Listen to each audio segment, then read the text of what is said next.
வந்தவளே நூல் புடவையில் ஒளிஞ்சுக்கிட்டு நினைச்ச தாளம் போடணுமே.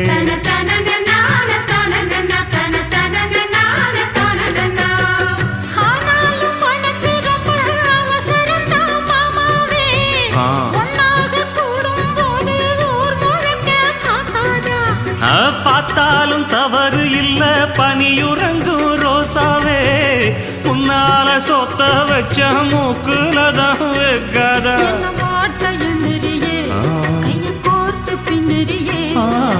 பாட்ட பாடி பல விதமா சேட்ட பண்ணிரியே.